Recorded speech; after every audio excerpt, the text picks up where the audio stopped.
Right now in the US, we're slowly approaching the end of summer. It'll get colder, the leaves will turn, and the sun will start setting sooner and sooner as we move closer to winter. I deal with seasonal depression triggered by the lack of sunlight in the fall and winter months, and I'm already noticing the effects pretty early this year. The most effective way I've found to relieve my winter blues is to make my own summer, typically by using powerful lamps that simulate natural sunlight.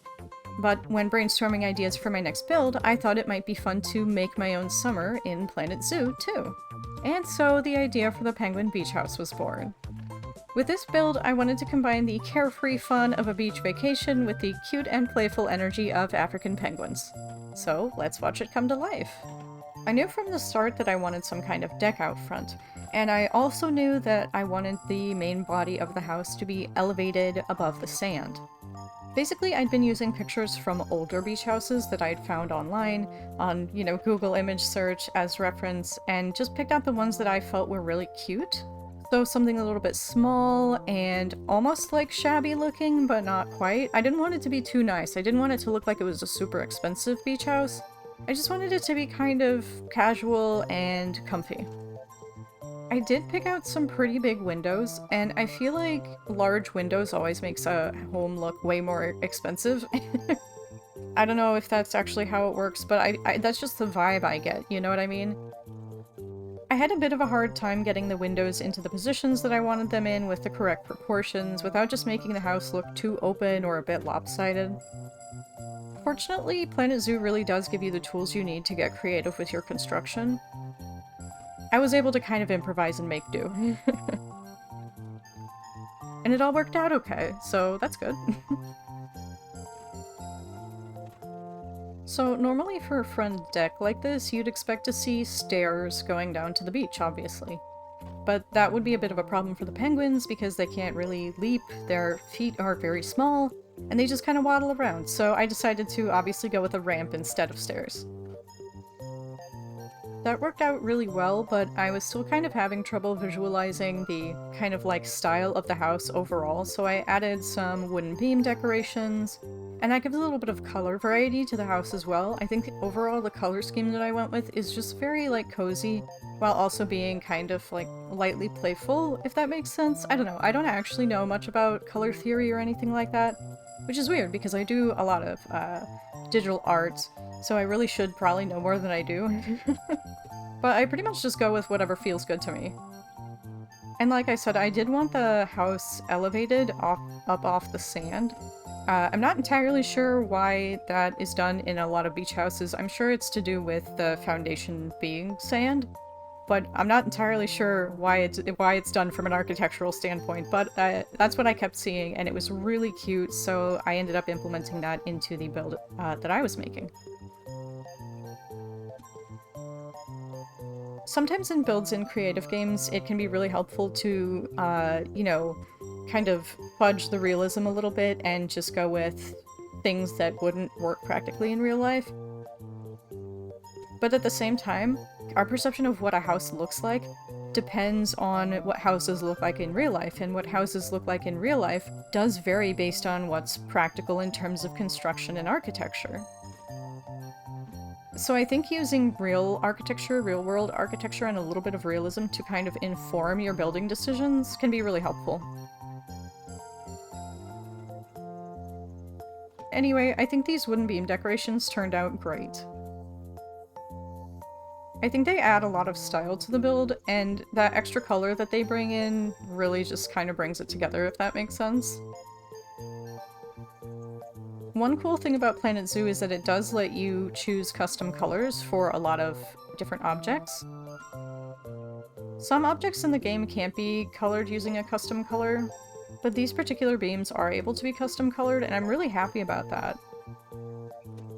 I ended up being able to choose kind of just the color that I was looking for. I wanted a sandy brown that was just feeling a little bit washed out, like sun-bleached almost in a way.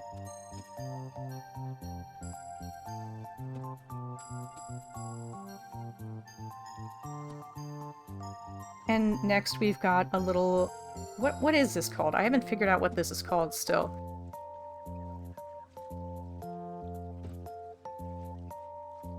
Well, either way, this is kind of another example of something that adds realism but isn't necessary, like 100% necessary in the game.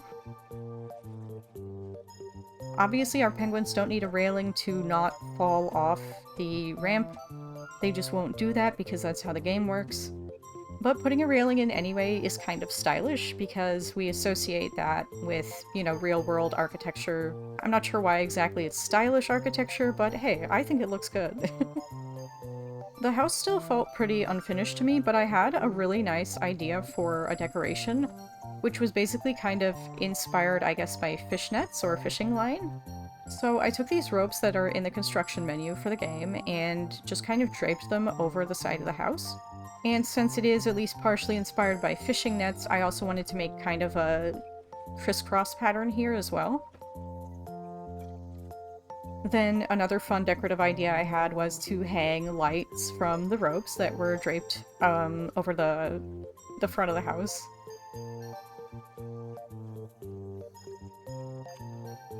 And those will turn on at night, and they're very pretty.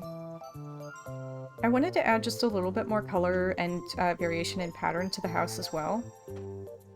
And these little, like, sticks, I guess, and the little grass that I'm putting on top kind of did the job perfectly. It added a little bit of color, but again, since we already had like a somewhat similar brown in the build, I feel like it didn't distract too much from the overall look, if that makes sense. It wasn't like we were adding an entirely new color, we were just adding a variation on a color that was already present in the build.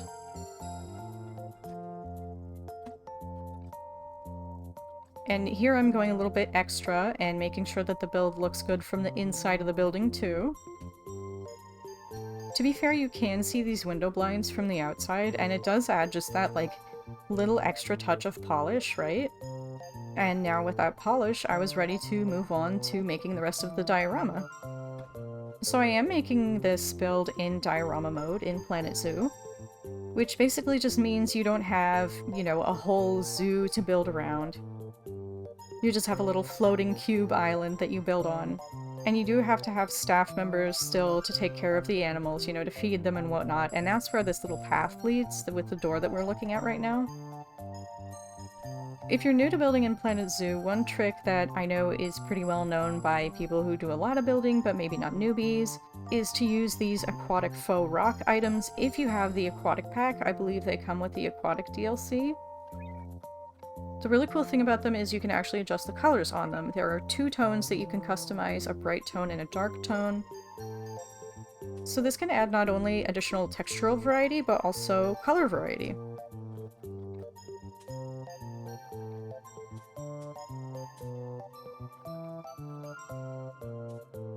And honestly, when I hit this next part of the build, I was really stuck on what kind of foliage to add. Because it's a beach, for the most part it's just sand, right? But trees and bushes are really good tools to use when you're kind of developing a scene in 3D. So I ended up going with a bunch of these drier grasses. And we have some bushes here as well to add kind of like volume to the piece, if that makes sense. And when I say volume, I basically just mean height. One thing that I was struggling to express in one of my last videos, where we built a cottagecore diorama for foxes, is just that, you know, you can put a lot of plants down that don't have a lot of height to them, but at that point your build looks kind of 2D. You really want to utilize not just the flat space of the ground you're working on, but also the horizon. And that just brings a lot of depth to the scene, right? And another thing I wanted to incorporate into the scene was just a little bit of driftwood. I didn't want the driftwood to be excessive, but I felt it added some necessary texture. Then for the deck, we obviously needed deck chairs. Over the course of my next few build sessions, I was really struggling to figure out what I wanted to do next, because there was just a huge part of the beach that felt really empty and I wasn't really sure what to do with it. Eventually I was struck with some amazing inspiration and I decided to make a little lifeguard tower. I don't know if these are even really a thing anymore, but I'm building kind of like an old school looking one. Basically, it's just a little spot where the lifeguard sits under some shade and, you know, tells people to stay out of the deep water or whatever. And one of the things I love about building in Planet Zoo is that you really can just, like, really build a lot of different types of structures. Because it gives you such a large variety of very simple pieces to use. And if you go with simple, basic shapes, you can really construct anything, right? Like, when you think about Minecraft, for example, people can make pretty much anything in Minecraft, right? And Minecraft has, like, one shape, a cube. People can get really creative with just a single shape, so Planet Zoo giving you the flexibility to have a bunch of different simple shapes just is really nice. And it does require you to be super creative to build those kind of, like, original structures. But I think that's part of the fun.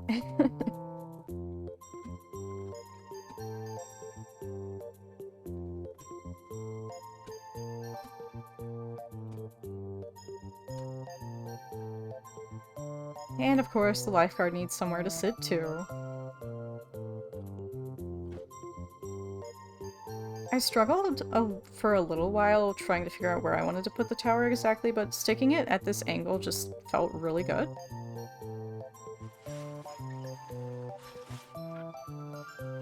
And at this point, the scene is totally coming together too.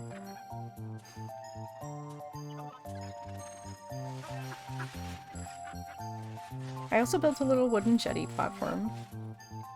I feel like that added a lot to the actual part of the diorama that's like just water. But it also doesn't take up so much space that you can't see the penguins swimming and playing, which is delightful. Also, the penguins sometimes go out onto the dock and it's just very cute.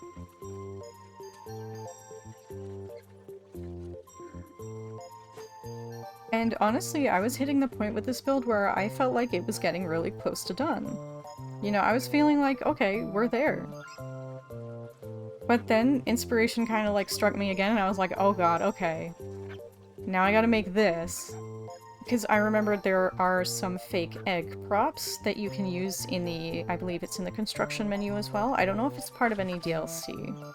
But I basically had the idea to just make little penguin nests. And it was so cute, I couldn't tell myself, no, the build is almost done, just finish it up. No, I couldn't. I had to make some penguin nests with fake eggs.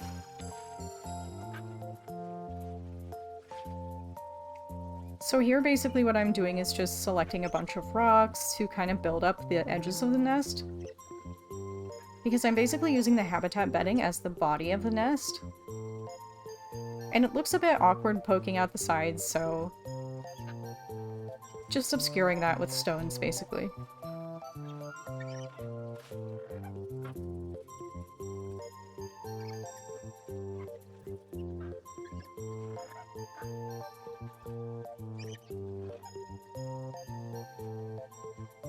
And I wanted a few nests, so I was able to kind of merge that all into one object and copy and paste it a couple times.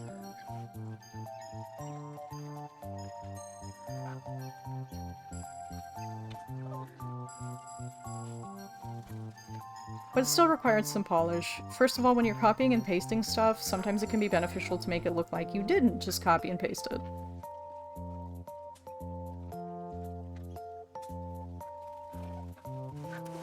On the other hand, sometimes it can be possible to get a bit too detailed. I feel like the human brain has really good pattern recognition to the point that if you're copying and pasting the same object a couple times, it's like easier to see them as two parts of the same object, if that makes sense. So basically that can be really helpful because sometimes you don't want an object or a set of objects to be too flashy. Sometimes you want them to just fade into the background or be a little treat that you might notice if you keep examining the scene, but not something that catches your eye. And after adding and moving around some foliage, I think the last thing I really wanted to do was to just slightly obscure the zookeeper entrance so that it doesn't look too flashy and eye-catching, right? Because that kind of takes you out of the scene. It ruins the immersion, right? You want the scene to feel like a nature scene and not so much like a, you know, a zoo habitat. And one of my favorite ways to do that is to just add kind of a stone archway there. It makes the door stand out less, since the shape of the door kind of blends into the archway itself, which is natural.